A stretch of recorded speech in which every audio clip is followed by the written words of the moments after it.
Parinani seguro. Ulidani kumuoyo umechoka. Ukajibu mshauri mabwa. Mshauri hata ngoli boss huo. Hapa kinganganane buno bwino. Tolauti tuonane asubuhi. Simu zao usonye mtarise kuno. Ndoda kuona hiyo.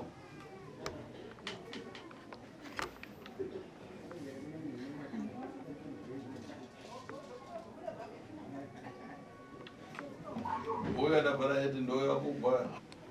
Uya akapfeka eti ndiye kutona apa hero.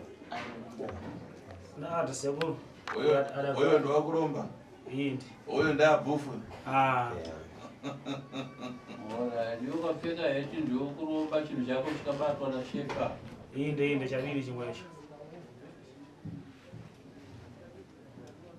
Right. So mkanira hapa impasa manyazi o insokonezo. Zvino nhau iri pakati penyu apa inhau yakaoma inonetsa uye inonyadzisa. Chadiri chimwecho. Saba ungachitani zvakupera mubino. Uchadi msukuru kuti zvinhu zvako zvigona kufambira zvakanaka. Nkani yakaboera inkani yakupanda. Nhau yaukafambira kuya kuno kumatare kwangu inhau yekuromba kwawakaita. Kwangwadaita. Inhau yekuromba kwawakanga wakaita. Ukoona uyu mwana wako wadakara nayo? Unoona hama yako iyo yaukagara nayo mzukuru. Paipa mudabwera uona adabwera zvimakwacha adabwera na mari nyinji kapa. Paipa makauya achizodonha pagedhi apo. Akauya aine mari yake yakawanda makwacha. Chadiri tazviona. Apa uyu adapanda mankwara kobiri yake yaitengewa na zvinhu zvako na zvinhu uyu kuona ini mari yangu yakachani ndosaka dazapanda kuti inifuna kupanda mankwara ampanda zvinhu zvekutenga kobiri yangu. Nhau yakaitika ndeyekuti iwewe wakaromba zvinhu zvako, wakaromba zvinhu zvako. Chichaitika? Ya, ine pani mbachitako negosio. Negosio mbachita ine pani na mabarco 20. Panzorese kuzvinga. Unokwanisa kuti tsanangurira. Alright, lega ndikubatsire izvo zvari kutaura. Yatanga tinzo muzukuru kutaura. Ine pano ndina mabarco 20. Hanzi nemuzukuru inini ndinoita business yangu ndere mabhoti emumvura. Saka ndine mabhoti akawanda anokwana kuita 20. Nimbapha matemba ndichita negosio. Basa rake ndere kuuraya matemba, kubata matemba, aita fishing yematemba, achishandisa mabhoti nemaneti mumvura achitengesa matemba acho. Ine pano ndidapanda nikulamba lini. Saka zvanzi kutaura chokwadi inini ndakaromba, handirambe, ndine urombwa chokwadi. Kupanda kwandachita ine pano Digira iba mene. Achimbomira kadaro mzo. Uyu kupanda dapanda redad asi nkani padapanda dapandira panza jachi kuna zvanzi kutaura kwari kuita kuti wakaromba ndezvechokwadi asi kuromba kwawakaita wakaromba uchichekeresera pane hanzvadzi yako ndezvekunyeba here? Kuna malini nchadidi. Hanzi hakusi kunyeba ichokwadi chamataura. Apa kana so hanzvadzi yako so ana wana atatu kadapaiwa asi pa wesa munase wese akakwatira opena kana muna February ari kusvika mu December una kufa. Ndo negosi yangu ine vanhu. Hanzi nasekuru kutaura chokwadi iwe wakaromba asi wakarombera pahanzvadzi yako. Hanzvadzi yako ine vana vanokwana kuita 4. Mwana wega ana baba wake and hanzvadzi yako inoti pagore inoroorwa nemurume yosiyana nemurume yororwa nemumwe murume siyana murume achifa yororwa nemumwe murume achifa murume ari kurora ari kubhadhara pfuma wauri murume ari kurora kubhadhara pfuma asi murume achifa achirorwa futi murume achifa achirorwa futi murume achifa achirorwa futi ndokurombera kwakaita panzvadzi asi pamwepo pana mamuna angu akubwera afuna kurora basi hanzi zvamataura ndezvechokwadi zvekutoti kutaura kunombato nemumwe murume akatouya kumba kuzobvisa nhumbi yake kuda kuroora futi hanzvadzi yangu pamwepo ni chadidi avoi nepano nchadidi zvanzi nemuzukuru uyu dare rangu riri kutaurwa nasekuru nderechokwadi zvese zvamataura sekuru andaombera maoko wanzi chokwadi ichocho saka apa iwe zvinhu zvako izvi apa familia yonokoya apa uyakapinda mfunge gondo uyakapinda mfunge gondo funga gondo fara do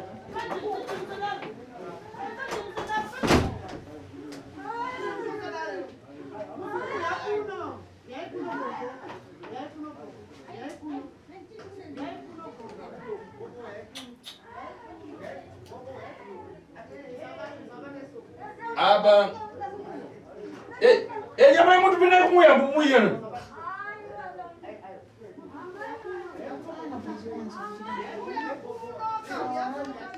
wese unkoya unchengeta vantu abara wako sheyo asi uyu musikana ndorapandira zvanzi iwewo muzukuru iwewe munharaunda mako maunogara unotobatsira chokana mwene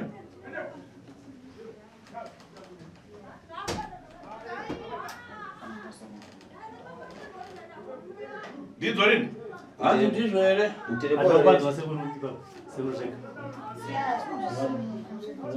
aye apa ndikureva kuti iwe kwese abara wako unkoya unchengeta kune wena asi mundu watadzonga watapandira uyu musikana nzodzi yako zvanzi nasekuru iwewe mudzinza mako vamwe veukama vako vese unotovachengeta uchivabatsira panhamo nematambudziko avo asi uyu hanzvadzi yako uyu waukakanganisa waukarombera uyu kauti hauna kana rubatsiro rwaunomupa imweni mbaledi wabwino wakudeka wabwino so ine pandapandira dzomwedzo para kuti akarodwa teuti ndipasi kuwasawo zvakanaka zvanzi ichokwadi chakaitika ndechekuti ndakaona kuti hanzvadzi yangu uyu ane runako akarurama zvisingaite ndiye kusaka ndakazorombera nezita rake ndichiitira kuti sezvo anoonekwa nevarume kururama kwaakaita varume vakaona kururama vobva vanzwa kumuda vomuroora kana vamuroora pepapa ini ndichiwana pfuma murume uyo bva afa pouya mumwe futi murume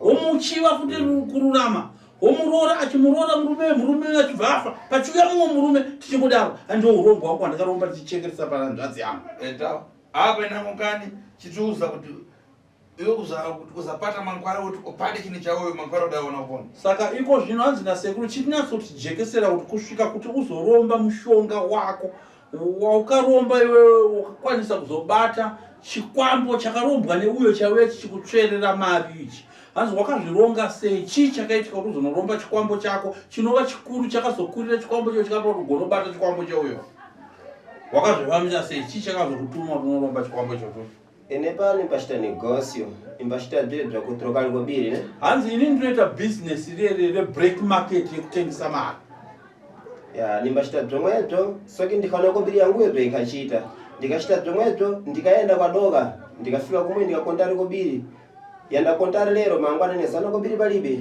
zvanzi inini pabusiness rangu randinoita money change ndaiti ndikaita money change nhasi ndoenda kumba ndosiya mari yangu ndosiya ndaiverenga ndogutsikira kuti mari yangu i 20,000 ndodzoka futi mangwana kunoita business rere ndikazodzoka kunoverenga mari yangu ndasiya 20,000 iyeyi ndaiona mari yangu iyo yashota yatapudzika isisiri 20,000 saka ndakanobva ndaziva kuti mari yangu iri kutsverewa ine pano pakhala kung'ambo saka hanzi inini ndinogara kumhiri kwaZambezi kumachemero Pfingwe kunonzi kupfingwe kumhiri kwaZambezi ndokwaanogara murumewo ndokani pakhala ine pano so kumweko kuna nyabezimbo ambadziwa dzambachita saka hanzi ikoko kumhiri kwaZambezi kwandinogara kunonzi kupfingwe kune n'anga iriko n'anga iyo inogona kugadzira zvakasiyana siyana zvekuti inyanzvi n'anga iyoyo iye adanduza kobiri yepo kulati kobiri imbatengewa soki mankhwala ndikupa saya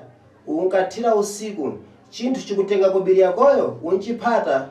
Saka ng'anga yeyo ndakaendawo kunobvunza kune ng'anga yeyo kuti kosei ndiri kuti ndakaverenga mari yangu 20,000 ndoisiya mumba mangu mangwana panoenda kubasa pandodzoka ndowana mari yeisisipo yatapudzika. Saka ng'anga yanzi yakandiudza kuti ndine mushonga wandinawo wandikuda kukupa. Mushonga uyu ndewekuti ukasvika nawo kumba kwako ukauisa pane mari yako ipapa huri usiku pakazouya zvekare mushonga uri kukutsverera mari, mushonga uri kukutsverera mari unobatwa nemushonga wako wandiri kukupawo.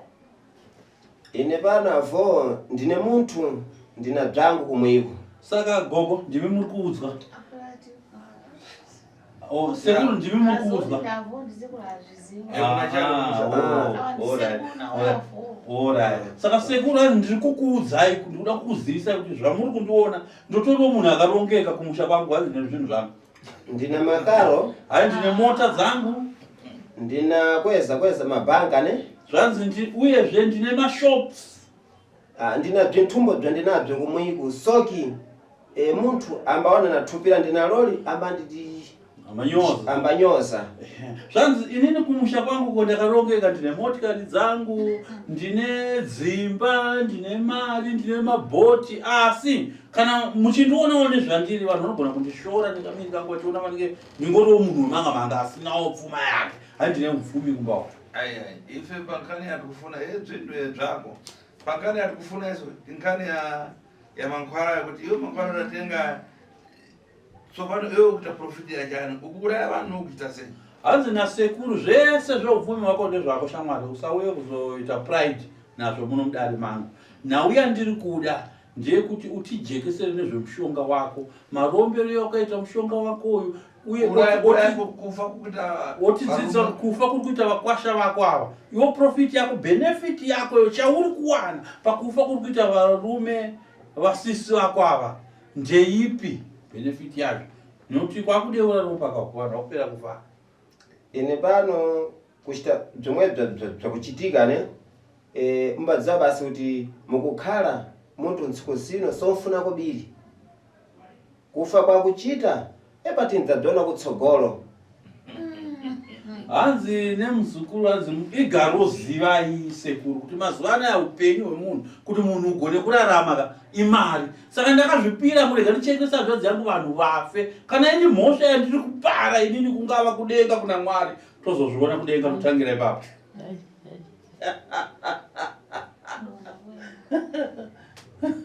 Hapa ndakarasa kuona yo miri wako wese wakakanganiswa na nyora. Ndosaka paipo ndabwera udagwa kunsoko.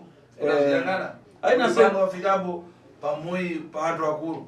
Bozorengana. Hanzi nasekuru Tasvu munoona musi waukauya pano kusvika kuti uzodona kugedhi uko chikonzero chekuti miri wako wese ukazara nyora ukachekwa nyora.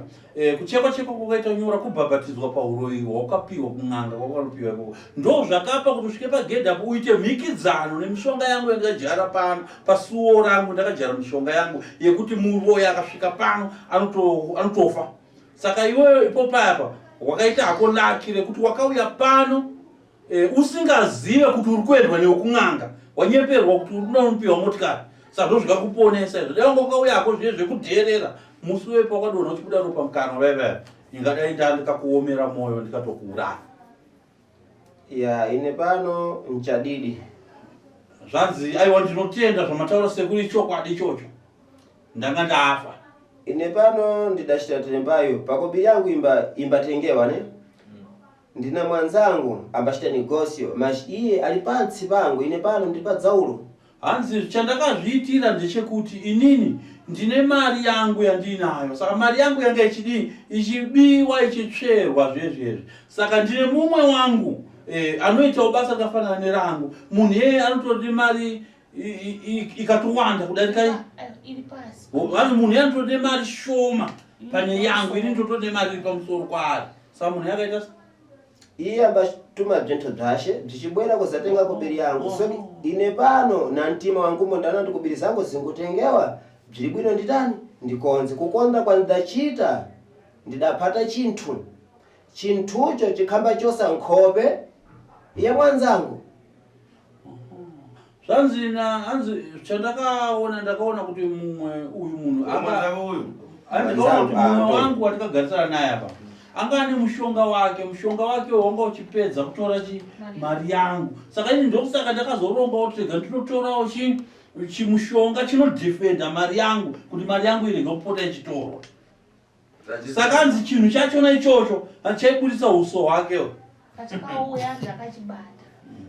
Saka pachikauya kumba kwangu ndida kunditsverera mari ndakabva ndachibata vachabvisa uso wani wemurizi wachene. Saka uyu pakabva aziva kuti chinhu ichi ndechani ndecheuyu mumwe wangu watigere naye panapa. Ine panda asali gari. Saka hanzi sezvo semumwe wangu wandandinaye mubusiness mafoni number tantikatochinja kana mafoni number seva mutaita shamwari wo mubusiness. Saka namba dzake ndandinadzo ndava ndamufonera. Ine panda pada chinthu kuno so chinthucho yebo peno kuchifuna ine pano ndikufuna kobiri nakaro. Saka ndakamuudza kuti iwe shamwari kuno kundabata chinhu chako chikwambo chako chautuma kumba kwangu zotsvera mari. Saka chikwambo kana iwe uchichida kana uchida kuti iwe urarame ini ndachibata chikwambo chako ndachibata uchakurirwa une mishonga yangu. Saka unoda kuti urarame chikwambo chako uchichida iwe uchida upenyu hwako ndoda kuti undibhadhare mari nemotikari. Kobiri adandipasa pang'ono doji B. Saka hanzi mari akandibhadhara 2 billion USA kana kuti makwachi metikaji. Hanzi saka pamari yandikamuchaja akandibhadhara ishoma haana kupedza kubhadhara yese. Ishoma yacho yandikamuchaja yakabhadhara ndakabhadhara 2 billion iri metikaji yekumozambique. Yasala inangoyi anzandimalizira na D4D padzaulo. Saka hanzi imwe yacho mari yanga ikasara itantikawirana anozondipedzisira wondipa motikari yerudzi rweToyota D4D. Ndo zvamanga Ndo tatikadabverana. Hanzi ndo zvatatikawirana izvozvo kuti imwe balance yanga ikasara anga achazondipa on top of that otopera neD4D wapiwa D4D anaweza kupasa ndikananda pasiwa so ndapasiwa metadi yakobiriyo basi. Saka hanzi hafu yemari ndo yandikapiwa motikari neimwe hafu yemari ndanga ndisati ndapiwa. Iwo adalewa tine pai so Antonio na hanzi saka mumwe wangu anonzi Antonio Joao. Hanzi saka mumwe wangu Antonio uyu akazotaura kwandiri achiti ife pano mbatiende uku ndikakutani ndikakupase zvintu zvako tikamalizirane. So ine pa ndikadziwa lini kuti tikubwera kukoni kuno ndidabwera kuno ine pano ndikadziwa lini ndidafika pa gate ine pano shanda kundikanambo na chani na kintarimbo ino ine pano shandi chipita mukintarino ndagwa. Hanzi saka mumwe wangu akazoya kwandiri akanditi shamwari iwo ndikawirirana kuti ndichakupa D4D neimwe mari yako ikasara. Saka handi kuZimbabwe kuHarare tasvika kuZimbabwe kuHarare ndiko kune D4D yangu yandikuda kunokupa ikoko. Saka ndikuno ndakatakurirwa murima kubva kwandakaita kumba kwangu Mozambique chiya kuno kuZimbabwe.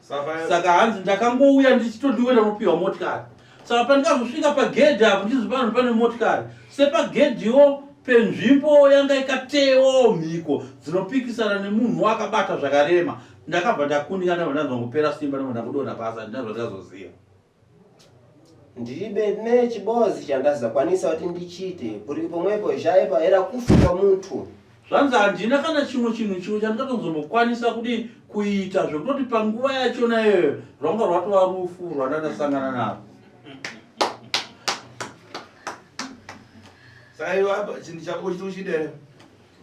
Saka iwe shamwari yacho Antonio hanzi nasekuru chinhu chako chakanga chakabatwa neuyo uchiri kuchida here?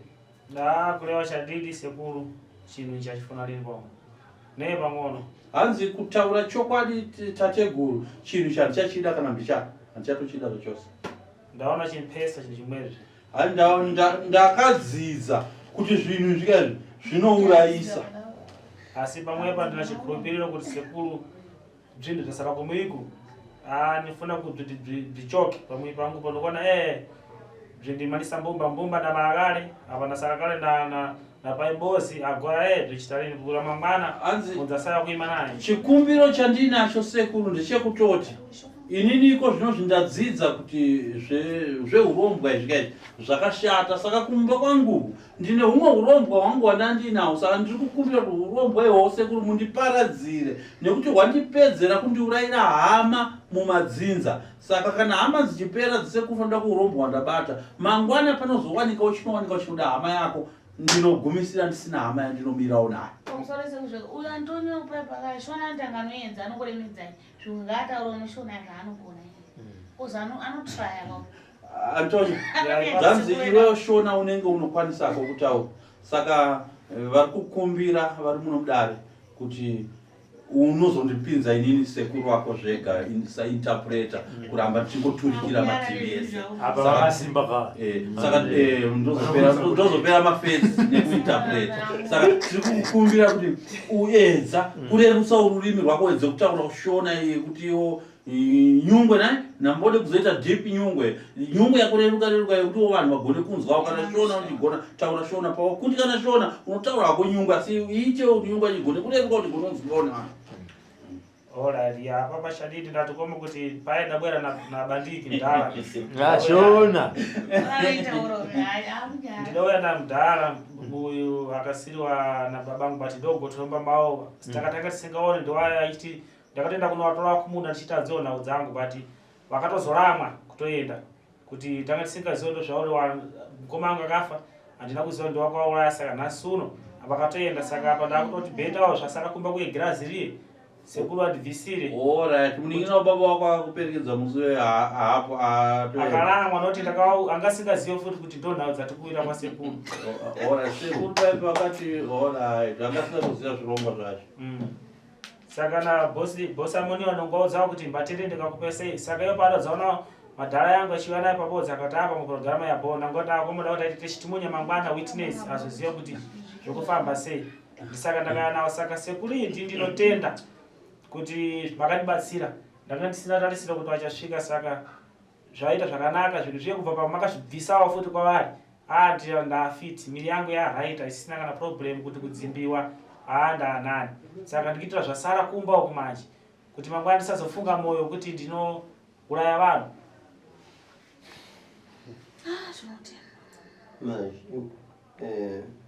So Antonio, você ela melhore fará logo lá em casa. Não pode ver deep português aí. Ok, leo zanani kumwambana Antonio na kutuza kuti So Antonio inepano nikukumbira ne pompale imwepo defiria kulewa.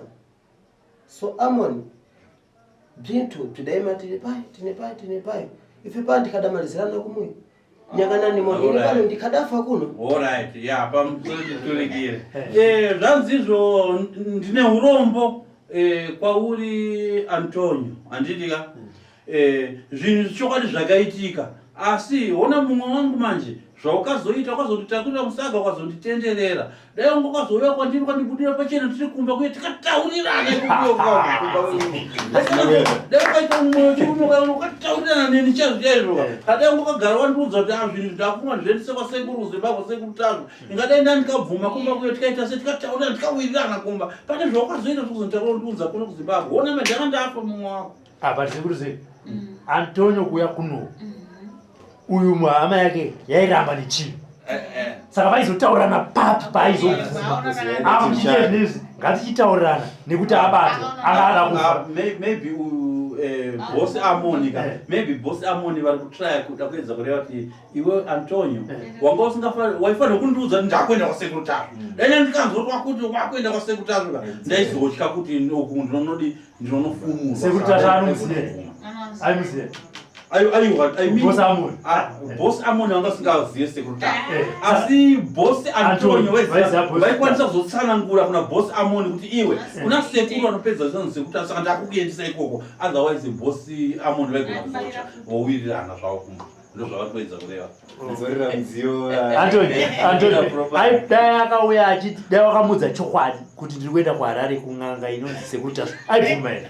aisabvuma problem idaitika papa ndipatakaona kuti uyu beta kuti munyepedzi unoda ndakamudza chadini kuti uku ndabva kanyepedzi ndauzososososo aisabvuma kuya ndopandamudza tinata karoya ufuna ndifodimba ndikupasira kumberi kwaagora iye ndisakata ndinyamulira chinhu changu ipanombo ndikadziwa kuti chinhucho ali nacho pale ndengoti ndikaenda kampasa chinhu adzandipasire kumuyi saka sekuru wandoradzaonambo kuti chinhu chiri anacho chinhucho chikhale chakuti saka palembo ndazaonawo kuti ndichitengembo sekuru atandiretsa handina na bosi amoni zvani ndakaona kuti munhu na bosi Antonio ndakaona kuti munhu kuti ndinatsa kumuudza chokwadi kuenda kwasekuru anotoramba saka ndakaona zvakanaka ndimunyepero ndokupa D4D kwaHarare saka iye pakubva kwandandasitoziva chinhu changu changatochitakura mumwe mari saka maybe angatakura chinhu ndichipa D4D kuno obva ndipa chinhu changu saka chinhu chacho ndichochiita mukatozoonawo chitangototionerawo panapa kuti changu angatochitakura chinhu changu ndichochiangana timamwe chakatoasekuru handichochiechipisa iyo kamu hanzi wairamba iweyo ine pana akadanduza bwino ndikadabvuma hanzi dai angakandiudza mushe ndaibvuma ine pana ndikadabvuma kuti epa apa iwe ndukada mari wochidzvanya ine pano ndikafuna kupherapo ine pano ndikafuna kupherapo mega ndatoda kutomuuraya ine pano ndikafuna kupherapo ndatoda kutochidzvinya kutoti uyu Antonio atosvika pakufa andaitoda kupera sai mazomverana papone kuti ndakuuraya nepano ndikachita temba ndikakhala ne ndikachipata tembayo ndichimbachitinya ndikachibata ndakungangu nda kumusvoti sina murwadzisa ndikachibata ndachidzvinya nemoka mumwe zvakaita achidzvanya pandachokako ndauziva kuti iwepo ukona mamwana ndikupa saya hanzi kwandikapiwa mushonga ukapata chinthu yepo napodi kuchirekerera tekuponda meshi mupantima wacho zvomuchita hanzizo kwandikandinopiwa mushonga ndakatouziva kuti mushonga ndikupa kana ubata chinhu chemunhu usachirege unofanira kuchitoka unofanira kuchibata mapazi kuchikesa kuti zviyaidza hanzi wakachidzahanzi muridzi wacho hanzi anonzwa moyo wake unotanga kumurwadza saka apa ine pa ndingakumbire na kuna avo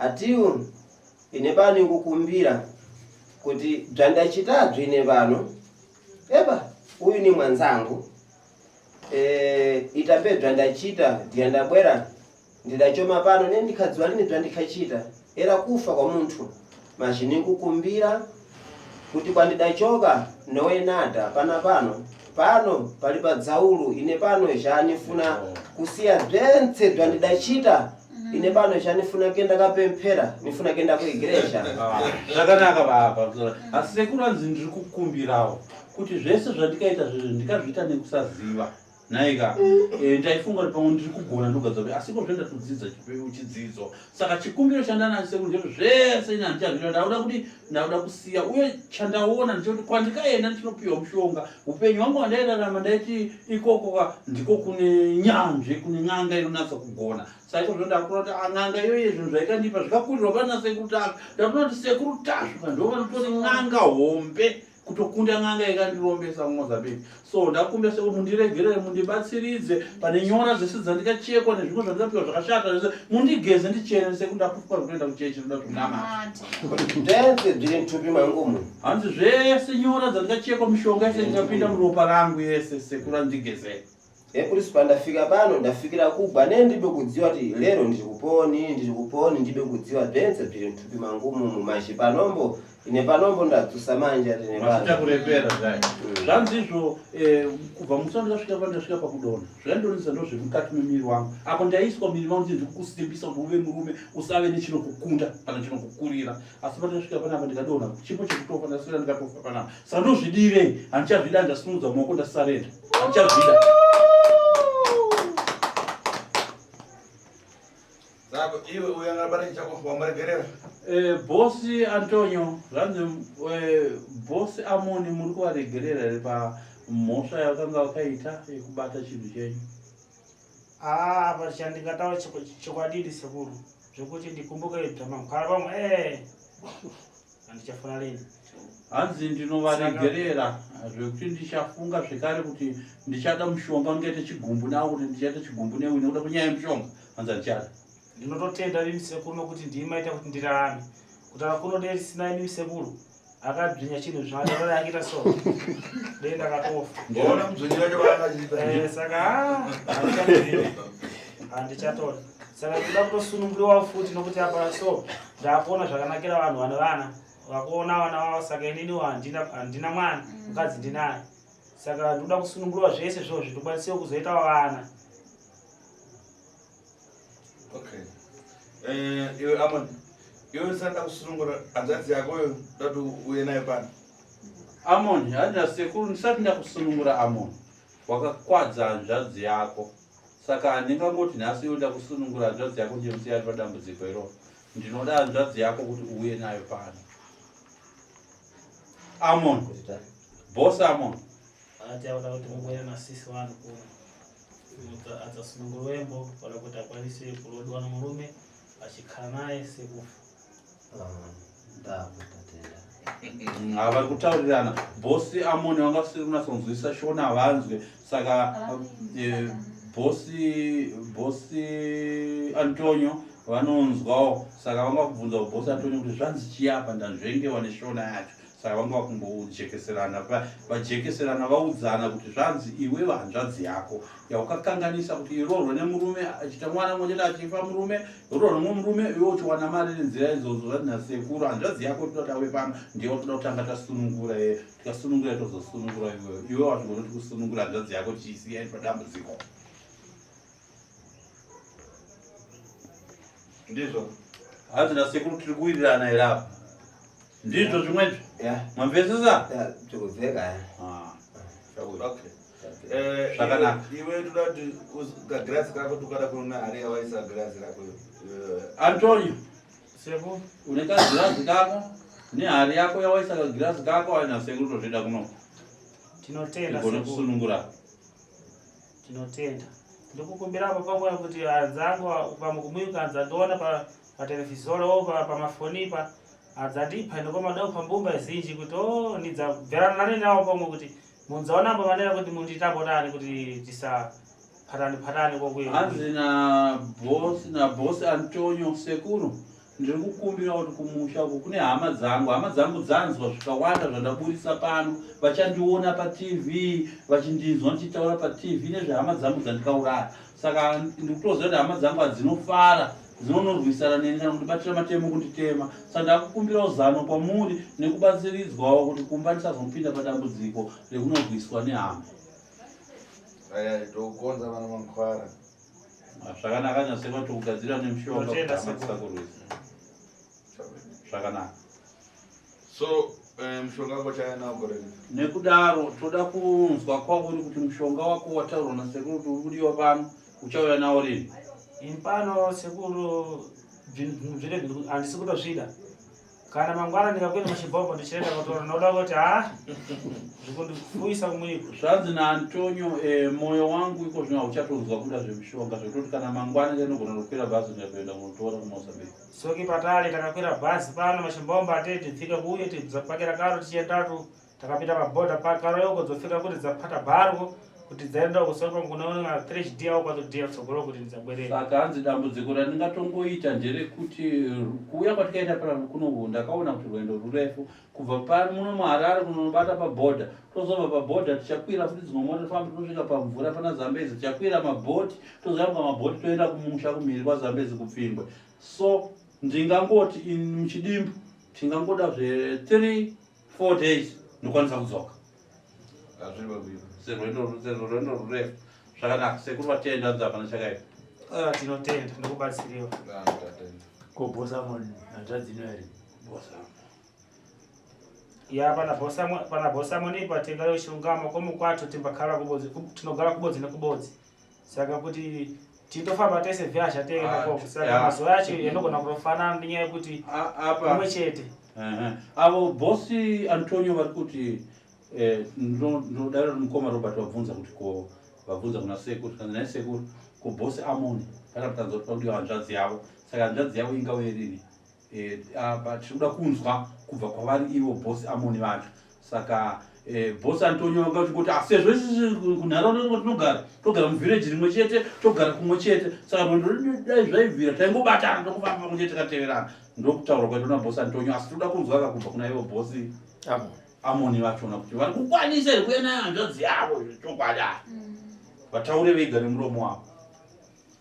Bosi ati mukwanisa kubera nawo asisi kuti abwere kuno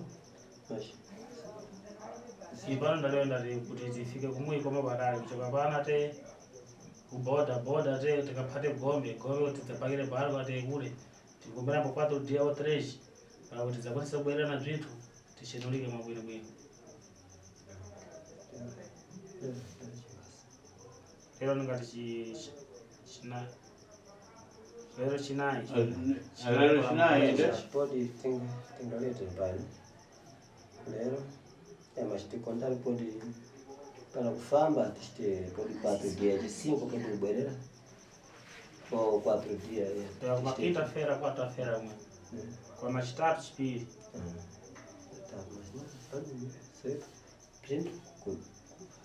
kucheserana mano Amoni mukufunda kubwera na sisi o mufura nata ambwera zvakanaka hanzi nakoma Amoni hanzi aiwa hanzvadzi yangu ndoya nayo hanzi inouya kozvi ko avo zvaro zvipapo zviri muropa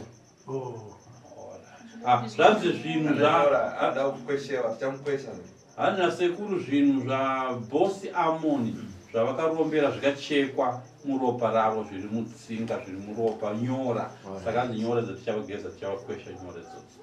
So chiri kunodiwa kwabva na bosi Amoni hanzvadzi yavo kuti iuye pana paisunungura. Zvakanaka aiwa tinotenda. Saka tawirirana zuva ripi Antonio ndiye unokwanisa kuti batsira bebe kubwera kuno tingafike chitatu. Alright. Chitatu china pamwe ndingatirero machitatu zvanzi definitely musi wechitatu tinosvika pano. Okay, todzokane. Zvakanaka sununguka nyaya sekuru wangu. Tinotenda sekuru.